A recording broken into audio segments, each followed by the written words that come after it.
गुरुर्ब्रह्मा गुरुर्विष्णु गुरुर्देव महेश्वरा गुरु साक्षात् परब्रह्म तस्मै श्री गुरुवे नमः। तस्मै श्री गुरुवे नमः। सभी भाई बहनों के अंदर विराजमान परमात्मा राम रूप में जो विराजमान है, सभी को मेरा राम राम जी। अब देखिए, तुलसीदास जी ने एक जगह लिखा है, चिंता मिटे नहीं बिनु चिंता मणि पहचाने। जब हम चिंता मणि को पहचान लेंगे तो हमारी सारी चिंताएं मिट जाएंगी।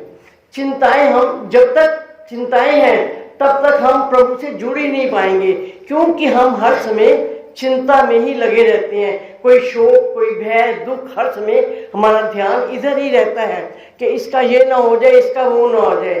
परंतु प्रभु कहते हैं, जब मैं तेरे साथ हूं, जो घटना है वो घटेगा। हमारा शरीर जो है दो चीजों से जब बना है, जड़ और चेतन। चेतन अकेला कुछ नहीं कर सकता, जड़ अकेला कुछ नहीं कर सकता। जड़ को, चेतन को जड़ के अंदर आना ही पड़ेगा, पांच तत्व के अंदर, तभी वो कुछ काम करता है।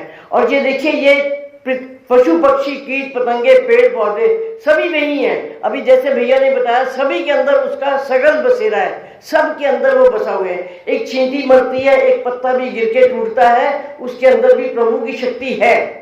परंतु मानव को जो शक्ति दी है उन्होंने, सबसे ऊपर जो है मानव योनि में मिली है, इसमें हम अपना उद्धार कर सकते हैं, प्रभु के पास जाकर उसके साथ एक हो सकते हैं। जिस प्रकार बताया कि बूंद सागर में गई तो वो बूंद नहीं रही, वो सागर ही बन गई। इसी प्रकार हमें अपने आप को उस परमात्मा के साथ जोड़कर एक करना है। और उस जोड़ने का एक ही तरीका है कि हम जितना अपनी चेतना को जागरूक करते जाएं, चेतना को खिला दें।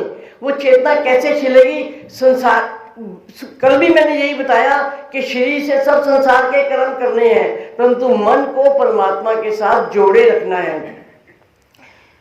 उसके बाद बताया था कि गीता में भी भगवान कृष्ण ने कहा, इसको कैसे करें? कर नहीं सकते हैं। वो कहते नहीं कर सकते हो, क्योंकि अभ्यास चाहिए इसके लिए। आप घर में जो भी काम करते हैं, काम शरीर हाथों से करेंगे, मुंह से करेंगे, कुछ भी करेंगे, पैरों से चल के जाएंगे, परंतु मन में आपका राम राम चल सकता है। अब जैसे हमारा मन में राम राम चलेगा तो हमारे अंदर बड़ी तसल्ली मिलेगी, सेटिस्फेक्शन मिलेगी।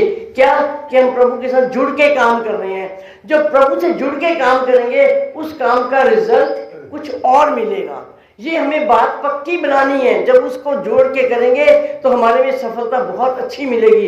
प्रभु हमारे अनुकूल होंगे और हम उनके अनुकूल होंगे, और जैसे जैसे उनके अनुकूल होते जाएंगे, हमारा विकास उत्तरोत्तर उत्तरोत्तर बढ़ता चला जाएगा। और हमारा ध्येय क्या है इस संसार में आने का? प्रभु ने भेजा हमें इसीलिए कि तू जिस काम के लिए हमें भेजा है, तू मेरे साथ जुड़ के एक हो और मेरी सारी संगत की सेवा कर।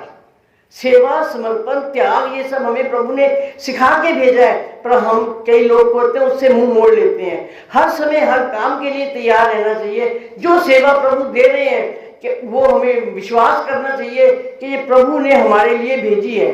प्रभु तो किसी से भी करवा सकते हैं काम और खुद ही कर सकते हैं, परंतु हमें उन्होंने निमित्त बनाया है कि ये काम तुम कर लो।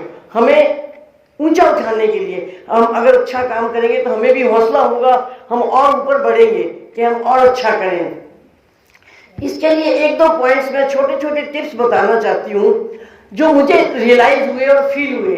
मैं सबके साथ वो शेयर करना चाहती हूँ। बहुत अच्छी बात है कि देखिए, सबको मालूम है किसी की उम्र, किसी को नहीं पता कितनी उम्र है।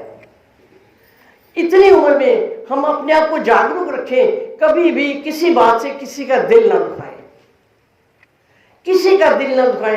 कोई हमें कुछ भी कह दे, परंतु हम नहीं कहें। क्यों?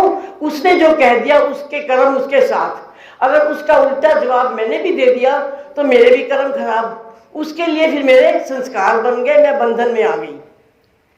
हमें अपने आप को बंधनों से मुक्त करना है, संस्कारों को खत्म करना है, तब हम उसके साथ एक हो सकेंगे। जब तक संस्कार रहेंगे, बंधन रहेंगे, हमें रीबर्थ, पुनरपि जन्मम पुनरपि मनरम पुनरपि जननी जठरे शयनम ही चलता रहेगा। अब हम महाराज की शरण में आए हैं, हमें ज्ञान आ गया है, हमें समझ आ गई है, हमने किसी को गलत उत्तर नहीं देना है। हम अपने आप को अलर्ट रखें, बिल्कुल कोई कुछ भी कह दे, गाली दे, थप्पड़ मारे, कुछ करे, चुप रहो, आओ और महाराज की शरण में बैठ जाओ कि महाराज उसने मुझे ऐसे कहा है, अब आप जाने, मैं उसको जवाब नहीं दूंगा। इसकी एक छोटी सी घटना एक सुनाती हूँ, भगवान शिव जी की है। शिव जी और पार्वती बैठे अपने वार्तालाप कर रहे हैं। एक पति पत्नी की लड़ाई हो गई तो पार्वती को बड़ा बुरा लगा कि पति ने ऐसे उसको बोला, तो शिव जी को कहती हैं जाओ इसका बदला लेके आओ उसके पति के साथ। शिव जी जाने लगते हैं, जाते हैं और क्या होता है, इतने में पत्नी उसको 4 बातें सुनाती है, खूब बोलती है। शिव जी वापिस आ जाते हैं। पार्वती कहती क्या हो गया, वापिस क्यों आ गए? कहते जो मैं करने गया था उसने खुद ही कर लिया, अब मैं क्या करने जाऊं। तो इसलिए अगर हम जवाब नहीं देंगे किसी को तो उसका जवाब प्रभु लेंगे, हमें नहीं देना। अपने कर्म हमें खराब नहीं करने, ये बहुत बड़ी बहुत इंपॉर्टेंट बात है जो हमें अपने आप में बांधनी है। कभी भी किसी के साथ गलत व्यवहार हम ना करें, कोई कुछ भी करे। ये समय हमारा व्यवहार और साधना क्या है, अब ये व्यवहार और हमारा व्यवहार ही जो है ना, ये साधना बन जाएगी उच्च कोटि की। और ये खाली हमें अपने परिवार में नहीं करना, रिश्तेदारी में नहीं करना, छोटी जाति के लोगों के साथ भी, काम वालों के साथ भी, उनको भी वैसे ही सोचे। क्यों? कि उनके अंदर भी जो है वही प्रभु निवास कर रहे हैं, उसके अंदर जो है वही शक्ति काम कर रही है। तो अगर हमने किसी को भी कुछ गलत कहा, अब ये सोचिए उसके शरीर को नहीं कहा, उसके अंदर बैठे परमात्मा को हमने कहा, तो परमात्मा का दिल दुख गया कि इसने मुझे ये कहा।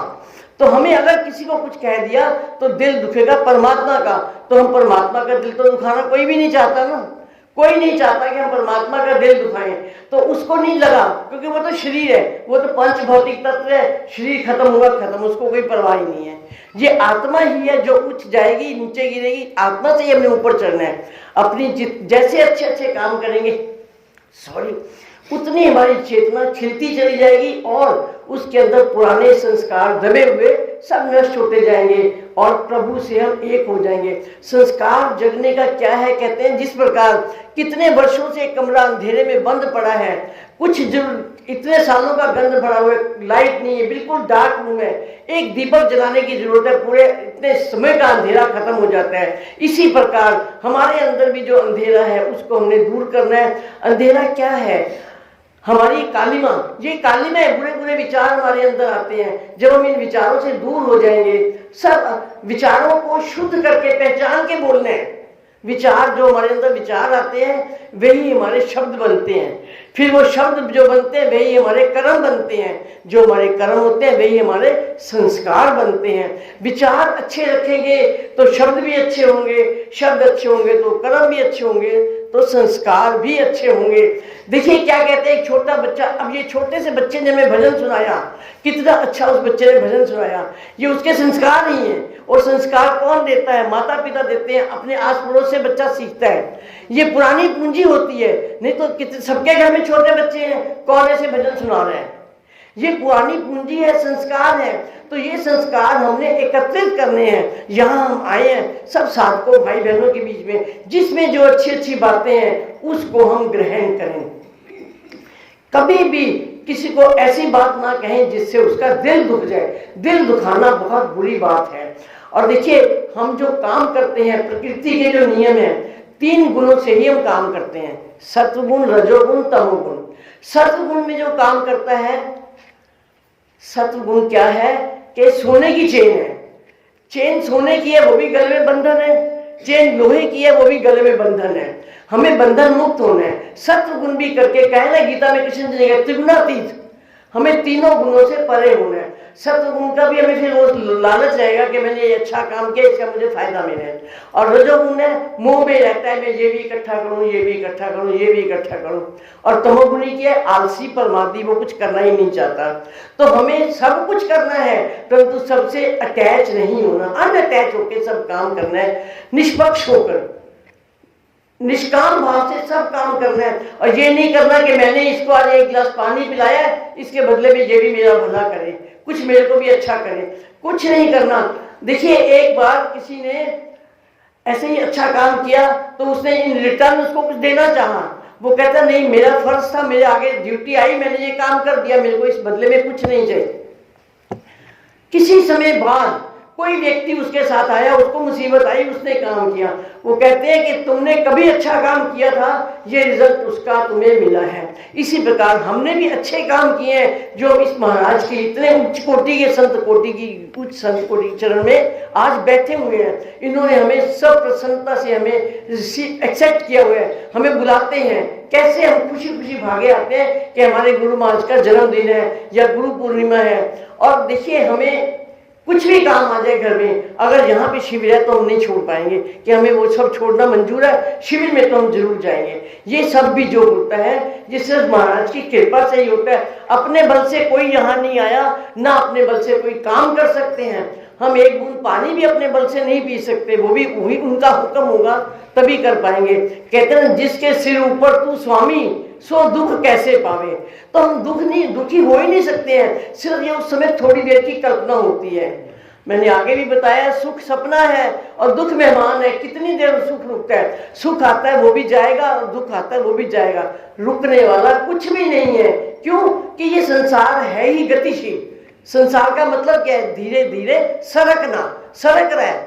जो हम एक दिन पहले थे, आज आधा घंटा पहले जो थे वो नहीं है, आधा घंटा बड़े हो गए। हर आधे घंटे बाद, हर मिनट बाद हम बड़े हो रहे हैं, अलग हो रहे हैं। तो इस प्रकार हम संसार का अर्थ है सरकना, जगत चलता ही जा रहा है, परंतु आत्मा जो है वो एज इट इज है। मैंने आगे भी एक बार बताया था कि आत्मा जो चींटी के अंदर है उसमें भी वही साइज है, हाथी के अंदर भी, शेर के अंदर भी आत्मा का साइज वही है, परंतु वो कहते हैं इतनी सूक्ष्म होने पर भी सारे काम उसी के निरीक्षण से चलते हैं। आत्मा से ही सब काम हो रहे हैं। आत्मा अगर नहीं है तो व्यक्ति क्या हो जाता है, शव हो जाता है, कीट पतंगे सब। वो आत्मा का ही बल से सब कुछ हो रहा है। तो हमने इस आत्मा को जागरूक करना है और बढ़ाना है। अब देखिए, जैसे समुद्र में लहरें चलती हैं, लहर समुद्र से अलग नहीं है।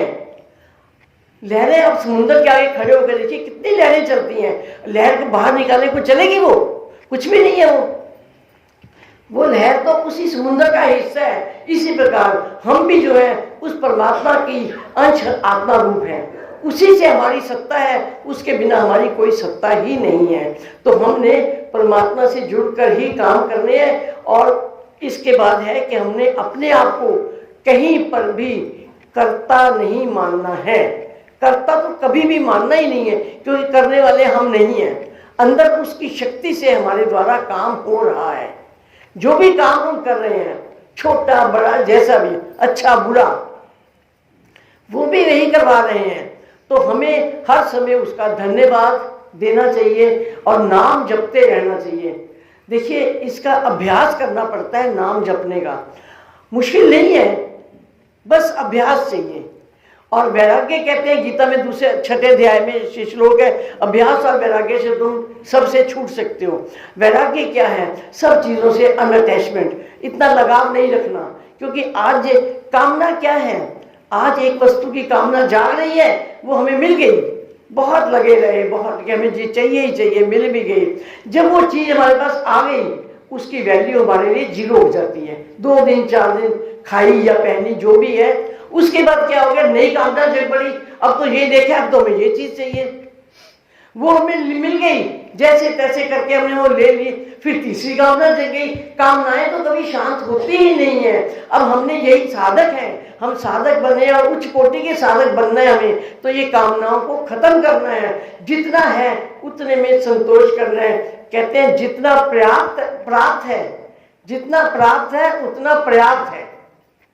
ये 2 वर्ष है, जो प्राप्त है वो पर्याप्त है, क्योंकि जो भगवान ने हमें दे दिया हमारे लिए सेटिस्फाइड है। उसको मालूम है कि मैंने अपने साधकों को, अपने बच्चों को कितना देना है, जितना हमको देना है उतना ही वो देगा, उससे ज्यादा वो नहीं देगा।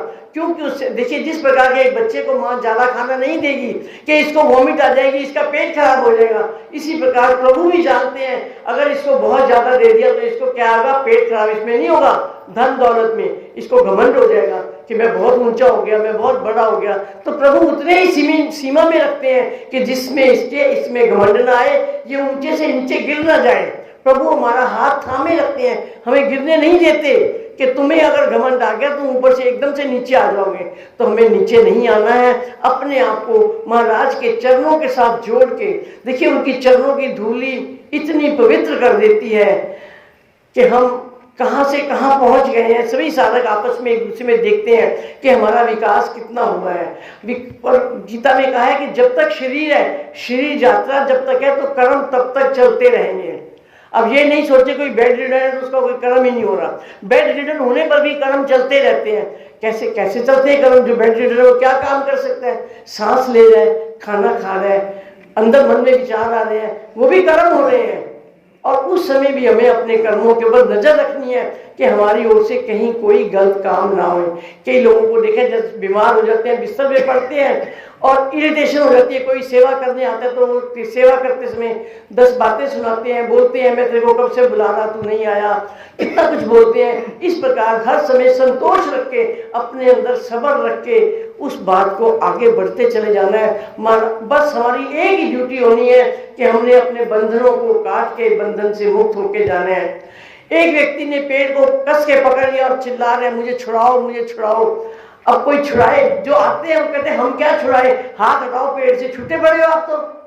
परंतु हम हाथ छुड़ाने को तैयार ही नहीं है। ये क्या है? अपने परिवार का मोह ममता है। महाराज ने लिखा है परिवार में सबकी जिम्मेदारियां पूरी करो, सबके कर्तव्य पूरे करो, परंतु अपने आप को कर्ता मत मानो। ये सब जो है आपके कर्तव्य हैं, उनको पूरा करना है, ये हमारे स्वधर्म है। गीता में कृष्ण जी ने कहा है स्वधर्म। धर्म क्या है? धर्म वही है जो हमारे कर्तव्य हैं। कर्तव्य हमें प्रभु की ओर से मिले हैं, उन कर्तव्यों को पूरी तरह से और प्रसन्नता से निभाना है, दुखी मन से नहीं निभाना। कर्तव्यों को प्रसन्नता से निभाना है, तभी प्रभु भी हमसे खुश होंगे कि देखिए ये अपनी ड्यूटी कितने अच्छे से कर रहा है, तो हमें आगे से आगे लेते चले जाएंगे। हमारा विकास करना है, हमने अपना ही विकास करना है। जितने अच्छे काम करेंगे उतना हमारा विकास होगा, उतना हम आगे बढ़ते चले जाएंगे उस प्रभु से जुड़कर एक होने के लिए। जब हम एक हो जाएंगे फिर हमारी अपनी इंडिविजुअलिटी खत्म हो गई, फिर हम कुछ नहीं रहेंगे, हमारी अपनी सत्ता खत्म। जिस प्रकार बूंद सागर से मिलकर सागर बन गई, और उसी प्रकार हमने भी उस प्रभु से एक होना है। अब महाराज ने ये कहा है कि हर काम को करते नाम जपते रहिए, बस ये अभ्यास की जरूरत है। अब देखिए मैं एक छोटी सी बात बताती हूँ, इसमें मैं घमंड नहीं कर रही, सिर्फ सिंपल सा पॉइंट समझा रही हूँ। मैं वॉकिंग करती हूँ, घर में बच्चे कहेंगे मम्मी आप इतना करते हो, मैं कहती हूँ बेटे मैं वॉकिंग करते करते राम राम राम राम राम राम राम राम करती हूँ। ये अभ्यास हो जाता है। तो अभ्यास होगा, आपके एक पंथ दो काम होंगे, सैर भी हो गई और आपका राम नाम भी जप गया। और भजन बोलना है, भजन बोलो, जो करना है, इस काम करते करते राम राम राम राम राम राम राम राम चलते जाओगे, पता ही नहीं लगा मैंने कितने स्टेप्स चल लिए। तो ये इसमें दोनों काम हो गए और आपके मन में कोई किसी के बारे में कोई बुरा सोचने का विचार ही नहीं आया।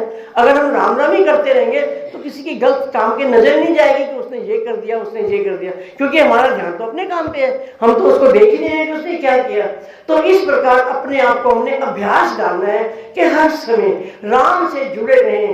राम का देखिए शेखरी साहब एक बड़ा अच्छा पॉइंट बताते थे, इंग्लिश के spellings RAM, right action man. हमारे एक्शन जो है राइट होने चाहिए, तो हम प्रभु से जुड़कर एक होंगे। अगर हमारे एक्शन ही गलत है तो प्रभु हमें कैसे स्वीकार करेंगे? राइट एक्शन मैन, इंग्लिश से RAM के। तो हमने प्रभु से जुड़ के रहना है और नेक से नेक बनते हुए आगे उनके चरणों में अपनी सब जो काम करें उनके चरणों में डाल दो। प्रभु आपने किया, मैंने कुछ नहीं किया, मेरे में क्या बल है मैं कुछ कर पाती, जो किया आपने किया, जो करवाया आपने करवाया, इसलिए हमें सब कुछ उनके चरणों में समर्पित कर देना है। सब कुछ उनके चरणों में त्याग देना है। हर कुछ वही है, वही परमात्मा है, वही हमें सब कुछ दे रहे हैं, ले रहे हैं। कहते देने वाला वो, लेने वाला वो। हम बीच में क्यों बोले कि मैंने ये दिया, मैं आ गई तो बहुत ही बड़ी गलत बात हो गई। मैं तो लानी ही नहीं है कि मैंने ये किया। धन्यवाद।